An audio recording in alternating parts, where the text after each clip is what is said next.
Hello दोस्तों, कैसे हो आप सभी लोग। मैं एक बार फिर इस आर के स्टार क्लासेज यूट्यूब चैनल पर आप सभी का स्वागत करता हूं। दोस्तों देखो, ये जो हम आज क्वेश्चन कर रहे हैं एलसीएम और एचसीएफ के, ये क्वेश्चन वेरी इंपॉर्टेंट है। ये वेरी इंपॉर्टेंट क्यों हो जाते हैं? क्योंकि ये क्वेश्चन इन रेलवे एग्जाम में क्वेश्चन पूछे गए हैं और हम किसको टारगेट लेकर चलते हैं, जो कि हमारे जो एग्जाम 17 तारीख से जो स्टार्ट होने वाले एग्जाम है उसको, उस एग्जाम को टारगेट लेकर ये चल रही क्वेश्चन है। ठीक है दोस्तों, तो देखो इसका पहला क्वेश्चन क्या है। और दोस्तों देखो, ये रेलवे एग्जाम के लिए ही काफ़ी नहीं है, जो भी एग्जाम एसएससी वगैरह जो भी एग्जाम होता है उसके लिए वेरी इंपॉर्टेंट क्वेश्चन है। ठीक है, तो देखते हैं कि पहला क्वेश्चन, दो संख्याओं का योग 60 है और उनके एचसीएफ एलसीएम क्रमशः कितने 12 और 7 है। दोनों संख्याओं के व्युत्क्रम का योग क्या होगा। अब देखो क्या पूछा है इसने, व्युत्क्रम का योग पूछा है, तो मान लेते कि पहली संख्या ये वाली है, दूसरी संख्या ये वाली है। अब व्युत्क्रम का योग कैसे निकालते हैं कि ये पहली संख्या हो गई और ये दूसरी संख्या हो गई, इन दोनों के निकालते हैं, व्युत्क्रम योग निकालते हैं। उसके बाद में क्या आएगा, अब देखो इसका एलसीएम लेते हैं तो एलसीएम कितना आ जाएगा, ये दोनों संख्या नीचे आ जाएगी और ये दूसरी संख्या ये पहली संख्या दोनों ऊपर क्या आ जाएगा, योग में आ जाएगा। ठीक है, इसका हमको यहाँ पर मान रखना है। अब देखो पहली और दूसरी संख्या का योग कितना दे रखा है, हमको दे रखा है दोस्तों, यहाँ पर कितना दे रखा है, 4 दे रखा है। अब रही बात इसका दोनों संख्या का गुणनफल, इसका मान नहीं दे रखा है, लेकिन हम जानते हैं, क्या जानते हैं दोस्तों, कि दो संख्याओं का गुणन क्या होता है दोस्तों, एचसीएफ इंटू एलसीएम होता है। ये अपने देखा है पहले, और हम जानते हैं कि दो संख्याओं का गुणनफल क्या होता है, एचसीएफ इंटू एलसीएम होता है। अब हमारे पास एचसीएफ कितना दे रखा है, एचसीएफ दे रखा है दोस्तों 12 और एलसीएम कितना दे रखा है, 7 दे रखा है। कितना दे रखा है दोस्तों, 7 दे रखा है। तो ये हमारे दोनों संख्याओं को क्या क्या गुणा किया, तो 12 गुणा ये 7 आ गया। इसको काट लेते हैं कि 12 पंचो 60, यानी कि इसका व्युत्क्रम का योग कितना आ जाएगा, 5 तो 7 इसका करेक्ट आंसर रहेगा। ठीक है दोस्तों, वेरी इंपॉर्टेंट क्वेश्चन है दोस्तों, ये एग्जाम में क्वेश्चन पूछे गए क्वेश्चन है, वही क्वेश्चन करा रहा हूँ आपको। ठीक है, ये आ गया, ये इतना क्वेश्चन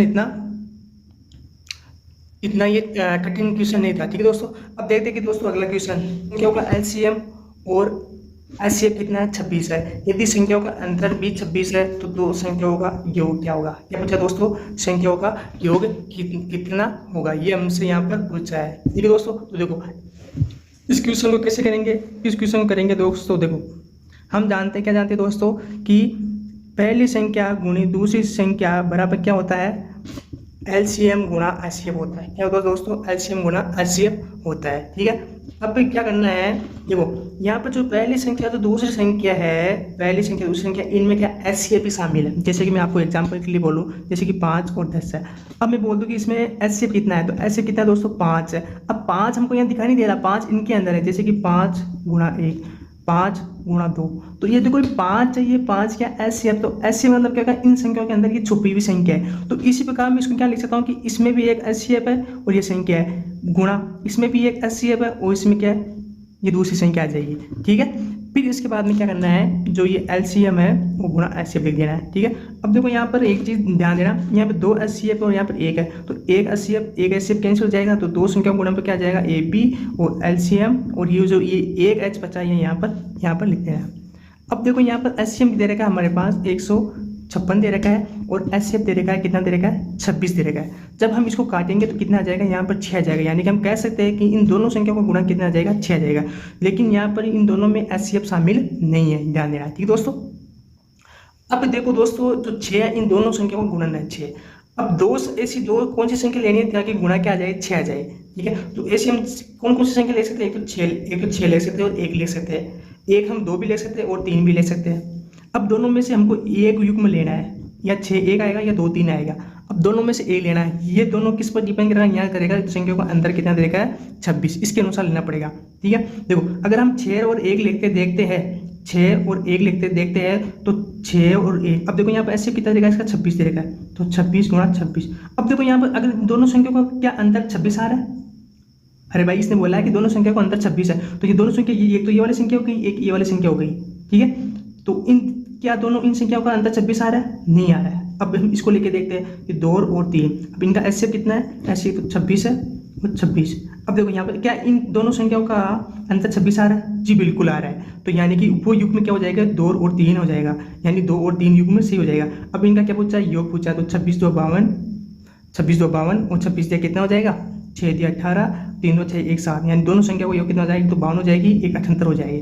दोनों का योग करेंगे तो कितना आ जाएगा दोस्तों, 130 इसका करेक्ट आंसर आ जाएगा। ठीक है दोस्तों, देखो दोस्तों मैं इतना टाइम क्यों ले रहा हूँ, ताकि आपको अच्छी तरह से समझ में आ जाए। मैं करने में यहाँ पर दो लाइनों में इसका उत्तर निकाल देता, लेकिन मैंने आपको समझाने के लिए इतना बड़ा किया है ताकि आपको पूरा कॉन्सेप्ट समझ में आ जाए और आपको रटना ना पड़े। ठीक है दोस्तों, तो इसका करेक्ट आंसर क्या आ जाएगा, 130 आ जाएगा। ठीक है दोस्तों, आपको ये याद रखना है कि दो संख्या गुणनफल कितना होता है, कि एलसीएम गुणा एचसीएफ होता है।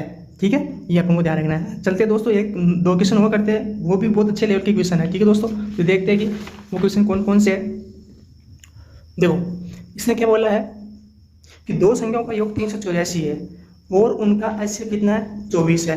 तो ऐसी संख्या के कितने युग्म बन सकते हैं। देखो दोस्तों, ये क्वेश्चन आपको लगते होंगे कि ये क्वेश्चन एग्जाम में नहीं आएंगे, लेकिन मैं गारंटी से कह सकता हूँ कि अगर ये आपने क्वेश्चन समझ लिया अच्छी तरह से कॉन्सेप्ट के तरीके से, तो एग्जाम में कोई सा भी क्वेश्चन आ जाए घुमा के आप उस क्वेश्चन को आसानी से कर सकते हो।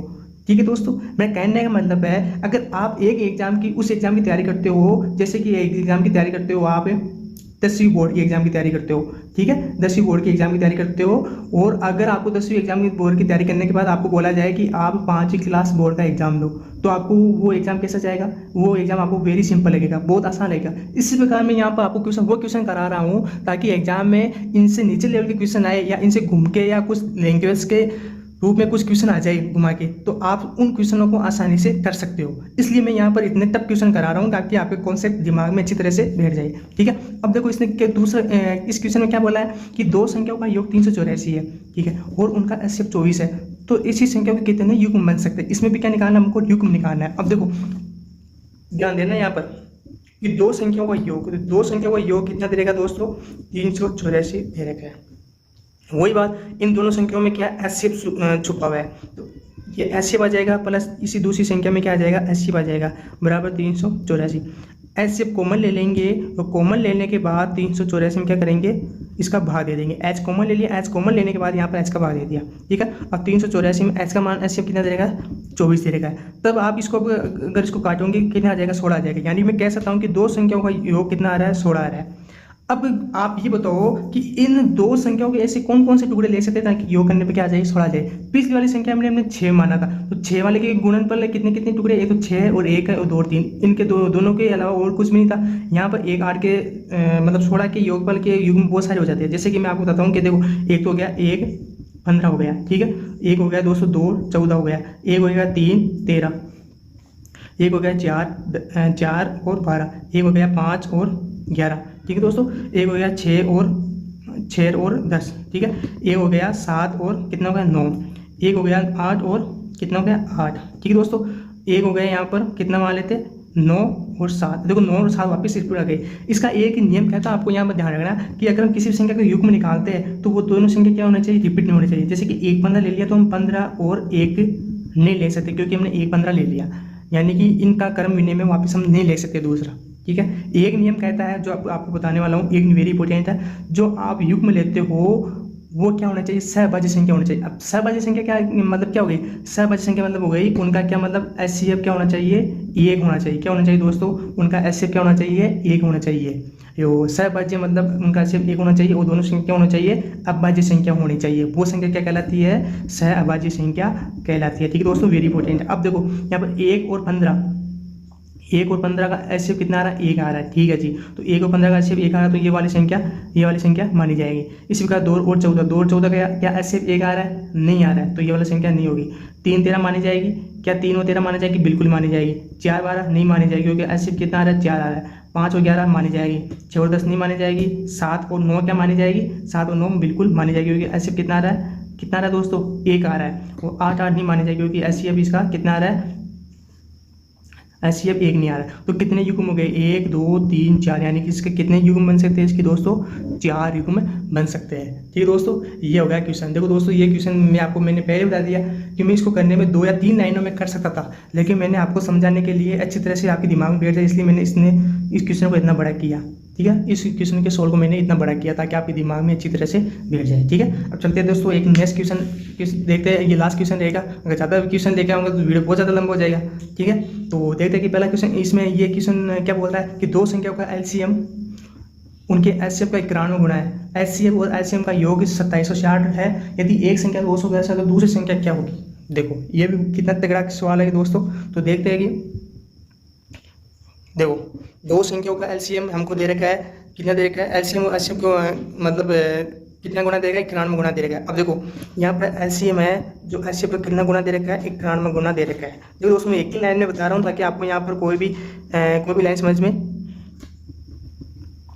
समझ में नहीं आई, इसलिए मैं आपको एक ही लाइन बता रहा हूँ, आपके दिमाग में अच्छी तरह से बैठ जाए। ठीक है, तो एलसीएम पर कितना गुना है, 91 गुना है। तो इसका मतलब क्या है, ये एलसीएम नीचे आ जाएगा, वो 91 और नीचे कुछ नहीं है, तुम क्या मान लेते हैं, 1 मान लेते हैं। ठीक है जी, यहाँ तो समझ में आ गया। फिर आगे क्या बोला है कि एलसीएम और एचसीएफ का योग कितना दे रखा है, 2760 दे रखा है। अब देखो इन दोनों संख्याओं का एलसीएम और एचसीएफ का योग कितना दे रखा है, ये दे रखा 2760 रुपये। अब देखो 91 एक 92 कितना होता है, 91 एक कितना होता है 92, इन दोनों संख्या का योग कितना दे रखा है, 2760 दे रखा है। जब आज को काटोगे तो 1 की वैल्यू कितनी आ जाएगी, 30 आ जाएगी। सर आपने ये इतना जल्दी कैसे कर दिया, क्योंकि मैंने पहले क्वेश्चन करा हुआ है मेरे हाथ से, इसलिए मेरे को यहाँ पर 30 सीधा लिख दिया। एक ही संख्या काटता ज़्यादा टाइम ज़्यादा हो जाता, वैसे भी एक क्वेश्चन में 3-3 4-4 मिनट लग रहे हैं। ठीक है, तो 1 बराबर कितना आ गया, 30 आ गया। तो 91 इंटू 30, ये 30, यानी कि वो एलसीएम कितना हो जाएगा, 91 इंटू 30 हो जाएगा, और एचसीएफ कितना हो जाएगा, 1 गुना 30 हो जाएगा। ये अपने एलसीएम और एचसीएफ निकाल लिए। अब हमको तो चूंकि निकालना है, संख्या निकालनी है हमको, एलसीएम एचसीएफ से मतलब थोड़ी हमको मतलब संख्या से, जिसमें एक संख्या दे रही है 210, तो दूसरी संख्या हमको निकालनी है। ठीक है, तो ये हमने क्यों निकाला है, अब ये काम में आएंगे इसलिए मैंने निकाला है। देखो एल और एच का मतलब एलसीएम और एचसीएफ का अनुपात कितना दे रखा है, 91 अनुपात क्या दे रखा है दोस्तों, 91 अनुपात कितना दे रखा है, 1 दे रखा है। ठीक है, अब देखो यहाँ मैं ध्यान से समझना जो मैं बताने जा रहा हूँ पे। ठीक है, अब देखो जो एलसीएम है, ध्यान देना यहाँ पे, जो ये एलसीएम है, एलसीएम का क्या लिख सकते हैं हम, एलसीएम को लिख सकते हैं जी 13 गुणा 7 लिख सकते हैं, 13 गुणा क्या लिख सकते हैं, 7 लिख सकते हैं। ठीक है जी, अब जो एलसीएम 13 गुणा 7 लिख सकते हैं, जिसमें से इसने क्या बोला है कि ये एलसीएम क्या है, दोनों संख्या गुणा ही तो है एलसीएम। अरे भाई एलसीएम का मतलब क्या है कि दोनों संख्या गुणा मतलब क्या है, एलसीएम तो कहलाता है जिसमें से एक संख्या दे रखी है 210, क्या दे रखी है दोस्तों, एक संख्या दे रखी है 210 दे रखी है। अगर मैं मान लेता हूँ यहाँ पर ये 7 की वैल्यू 210 है, यानी 7 की वैल्यू क्या है, 210 है। आप ऐसे नहीं समझो, आप ऐसे समझ लो। देखिए दोनों संख्या को गुणनफल देगा 13 गुना 7, इनमें क्या एचसीएफ जुड़ा हुआ है, नहीं जुड़ा हुआ है, तो एचसीएफ कितना है, 30 है, तो इसको भी हम 30 से गुणा कर देते हैं, इसको भी हम 30 से गुणा कर देते हैं। ठीक है, अब आपके दिमाग में ये आना चाहिए कि आपने 91 को 13 इंटू 7 ही क्यों माना, और कोई संख्या नहीं थी क्या, 91 गुणा 1 नहीं थी क्या। तो 91 गुणा 1 इसलिए नहीं माना क्योंकि एचसीएफ को गुणा करने पर उसमें से एक संख्या हमारे पास 210 नहीं आएगी। 13 गुणा 7 इसलिए माना क्योंकि एचसीएफ को एक संख्या से गुणा करने पर हमारे पास संख्या 210 आ रही है, तो दूसरी संख्या कितनी आ जाएगी, 390 दूसरी संख्या आ जाएगी। इसलिए मैंने दूसरी संख्या 13 माना, पहली संख्या क्या माना, 7 माना। ठीक है, ये इसलिए मैंने माना 13 गुणा 7। आपके दिमाग में आना चाहिए कि 91 में 1 क्यों नहीं माना, इसलिए नहीं माना। ठीक है, तो ये हो गया, मैंने वेरी इंपॉर्टेंट क्वेश्चन बता दिए है। ये वीडियो ज़्यादा लंबा हो गया, लेकिन ये जो मैंने क्वेश्चन बताया है ये वेरी जितने भी आप स्टार लगा सकते हो स्टार लगा लो, क्योंकि वेरी इंपॉर्टेंट क्वेश्चन है। और आपके एग्जाम में कैसा भी क्यों उनके क्वेश्चन आ जाए, आप तो केवल ये एक सूत्र याद रखना कि पहली संख्या का गुणनफल, दोनों संख्या गुणनफल क्या होता है, एलसीएम इंटू एचसीएफ होता है।